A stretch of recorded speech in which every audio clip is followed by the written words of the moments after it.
State sponsored কালকে যে ঘটনা ঘটেছে এবং মমতা বন্দ্যোপাধ্যায় শুধু তো তৃণমূল কংগ্রেসের দলনেত্রী নন, তিনি 3বার রাজ্যের মুখ্যমন্ত্রী হয়েছেন, 7বার এমপি হয়েছেন, দীর্ঘদিন ধরে রাজনীতি করছেন এবং আগেও দুবার রেল মিনিস্টার, একবার স্পোর্টস মিনিস্টার, একবার কোল মিনিস্টার, 4বার মন্ত্রিত্ব চালিয়েছেন।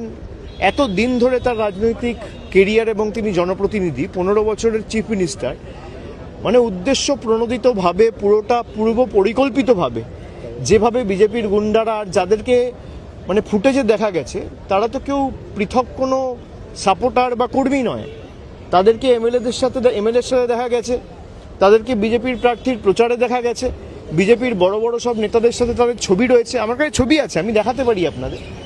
পুরোটাই স্টেট স্পন্সার্ড। এরা চায় না বিরোধী রাজনৈতিক দল থাকুক, বিরোধী রাজনৈতিক দলের নেতারা বেঁচে থাকুক, প্রাণে মারতে চায়।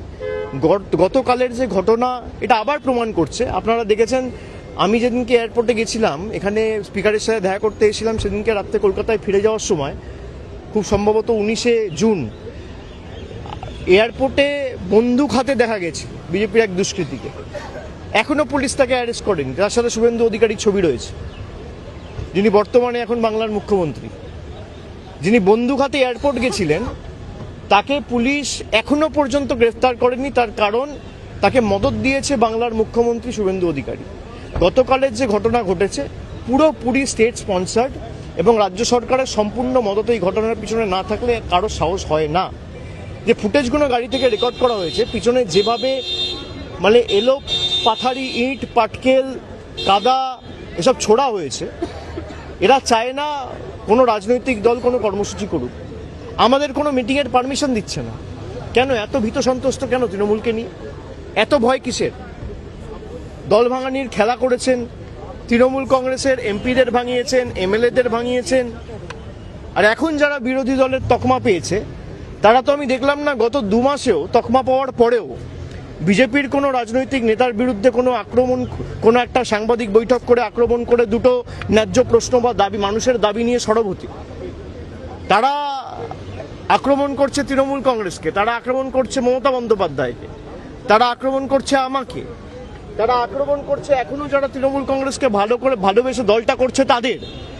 এই বিজেপি আর বিজেপির বি টিম মিলে বাংলাটাকে শেষ করেছে। আমার বিশ্বাস যে বাংলার মানুষ 3 মাসে এরা যা দেখিয়েছে, বাংলার মানুষ এদের ক্ষমা করবে না। অন্নপূর্ণার ভাণ্ডার নিয়ে প্রতিশ্রুতি দেওয়া সরকার ক্ষমতায় আসার পর অন্নপূর্ণা ভাণ্ডারের পর বুলডোজার চালিয়েছে। চারিদিকে ভয়, সন্ত্রাস, ভেঙে দাও, গুড়িয়ে দাও, জ্বালিয়ে দাও, কাটিয়ে দাও, গুড়িয়ে দাও, এই রাজনীতি, ভয়ের রাজনীতি। তারা বলেছিল ভয় আউট ভরসা ইন। আজকে বাংলার মানুষ দেখছে 3 মাসের যে সরকার, ভরসা আউট ভয় ইন। মানুষকে দেওয়া যত প্রতিশ্রুতি সব বন্ধ, সব একটাও পূরণ করেনি। কোনো প্রতিশ্রুতি এখনো পর্যন্ত পূরণ হয়নি।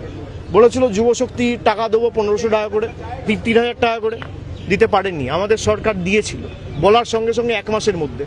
গত 5 বছরে আপনি একটা মহিলা দেখাতে পারবেন না বাংলায় যে বলতে পারবে যে লক্ষ্মীর ভাণ্ডারের যোগ্য প্রাপক হয়ে তিনি টাকা পাননি। আজকে প্রায় 3 মাসের মধ্যে 1 কোটি মহিলাকে অন্নপূর্ণা ভাণ্ডারের লিস্ট থেকে বাদ দিয়ে দেওয়া হয়েছে। এই সরকার দিল্লির তল্পিবাহক হিসেবে কাজ করছে, জমিদারদের অঙ্গুলি হেলনে চলছে। এবং কালকের যে ঘটনা, আমি এটা অত্যন্ত স্পষ্টভাবে বলতে চাই, শুধু রাজ্যের মুখ্যমন্ত্রী শুভেন্দু অধিকারীকে দোষ দিলে হবে না। এর পিছনে প্রত্যক্ষভাবে মদত দিল্লির নেতাদের রয়েছে। দেশের প্রধানমন্ত্রী, দেশের স্বরাষ্ট্রমন্ত্রী, দিল্লির সর্বোচ্চ নেতৃত্ব ইন্ধন এবং মদত না থাকলে এদের সাহস হবে না এই ঘটনা ঘটানোর। পুরোপুরি মদত দিয়েছে দেশের প্রধানমন্ত্রী, স্বরাষ্ট্রমন্ত্রী এবং বাংলার মুখ্যমন্ত্রী শুভেন্দু অধিকারী এটা এক্সিকিউট করেছে। তিনি তো কৃতদাস, তাকে যা বলছে তিনি তাই করছেন।